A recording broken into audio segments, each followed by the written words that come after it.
বন্দা যদি আমার দিকে এক হাত আসে আমি বন্দার দিকে দুই হাত আগাইয়া যাই। বন্দা যদি আমার দিকে পথ ব্রজে হেঁটে আসে আমি বন্দার দিকে দৌড়িয়ে যাই। জমিনের মালিক আল্লাহ, আকাশের মালিক আল্লাহ, চন্দ্র সূর্যের মালিক আল্লাহ, জোয়ার ভাটার মালিক আল্লাহ, আপনার আমার মালিক আল্লাহ। তাহলে এখানে আল্লাহ আল্লাহ রাসূলের কথা হবে। পৃথিবী থাকবে সবাই মাতবরি চলবে, পৃথিবী থাকবে না কারো মাতবরি থাকবে না। মাঠটাই আমি খেলাবো কোথায়? মানে আজকে বিশ্বের পরাশক্তি নিয়ে হইতে এ পর্যন্ত যারা খেলতেছে আমরা আসি বিদায় তাদের খেলা চলতেছে, কারণ পৃথিবী টিকিয়ে রাখছি আমরা। কথা চিল্লে এখন পৃথিবী টিকিয়ে রাখছি আমরা। জাকিরিনেরা আল্লাহ আল্লাহ আল্লাহ আল্লাহ আল্লাহ আল্লাহ আল্লাহ। সম্মানিত হাজরিন, এই জন্য আমি আপনাদের সামনে আয়াত পড়ছি, ওয়ালা যিকরুল্লাহি আকবার। বড়কে হাত উড়িয়ে দেখেন না, বড়কে।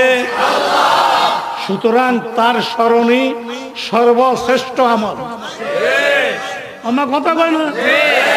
আল্লাহর স্মরণই সর্বশ্রেষ্ঠ আমল। আমি বুঝাইয়া দেই, আপনারা বুঝেন। প্রত্যেকটা বস্তুর একটা দেহ বা আকৃতি আছে। এই দেহটা পরিচালিত হয়, আকৃতিটা পরিচালিত হয় একটা রূহের মাধ্যমে। আমার তাহলে অফিস আদালত কোর্ট কাছারি ক্ষেত খামার ব্যবসা বাণিজ্য যত কাজ আছে সব কাজ বডির জন্য। বডি হইল মাটি, বডি হইল কিসের? আর আমি শুধু বদিরিয়া মানুষ নয়, আমি মানুষ। যতক্ষণ আমার ভিতরে আত্মা থাকবে, রূহ থাকবে, ততক্ষণে আমাকে মানুষ বলা হবে। আত্মা বাইর হয়ে গেলে আর আমাদের এলাকায় মানুষ বলে না, লাশ বলে, লাশ। কথা বলেন, কথা বলেন, কথা বলেন। এক সেকেন্ড আগেও আমি কি ছিলাম? এক সেকেন্ড পরে আমি কি হয়ে গেছি? লাশ হয়ে গেছে। তাইলে আমি শুধু দেহ দিয়া মানুষ নয়, আমি মানুষ দেহ এবং আশ্রয় সংমিশ্রণে আমি মানুষ। তাইলে সব চাকরি বাকরি ব্যবসা বাণিজ্য যা আছে সব কিছু করলাম বডির আরামের জন্য, রুহের আরামের জন্য, কিছুই করি নাই।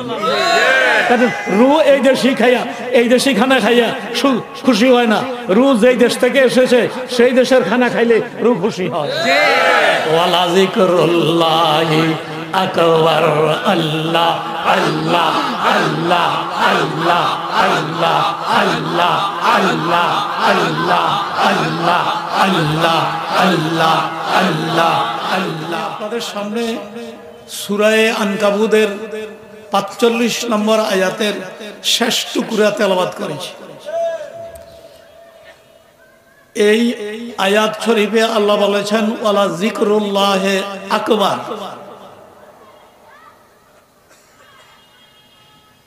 আল্লাহ পাকের পক্ষ থেকে বান্দাকে যত ইবাদত দেয়। আচ্ছা, মাঝখান দিয়ে আগে একটু কথা কোন, আমাদেরকে সৃষ্টি করেছে কে? আল্লাহ। এখানে কথাবার্তা হবে কার? আল্লাহ। সুতরাং এখানে কারো বিরুদ্ধে কথাবার্তা হবে না, কথাবার্তা হবে আল্লাহ আল্লাহ রসুলের। আমি যেন নিজে পরিবর্তন হইতে পারি, আমার মধ্যে যেন পরিবর্তন আসে। আর কোনো উদ্দেশ্য তো আমাদের নাই। আমরা কোনোদিন মানুষের বিরুদ্ধে কথা বলি না। আমি আমার কথা বলি, আমরা কারো বিরুদ্ধে, উজানিওয়ালারা কারো বিরুদ্ধে কথা বলেন না। প্রশ্ন হইতে পারে যে হুজুর তাইলে আপনি সবাইকে ভালোবাসেন। অবশ্যই আমি সবাইকে ভালো জানি, কারণ সবাই আল্লাহর সৃষ্টি। তবে একটু ব্যবধান, অন্য ধর্মের কর্মটাকে আমরা পছন্দ করি না। আরে কথা বুঝে, মানুষ হিসাবে আমরা কাহাকেও হিংসা করি না। আওয়াজ দেন আমার লাগে। মানুষ হিসাবে আমরা কারো করে হিংসা করি না, কিন্তু অন্য ধর্মের কর্মকে আমরা সমর্থন করি না। আমরা সমর্থন করি এবং আমল করারও চেষ্টা করি একমাত্র আল্লাহ পাকের কালামের, আল্লাহর কালামের ব্যাখ্যা হিসাবে নবীজির হাদিসে শরীফের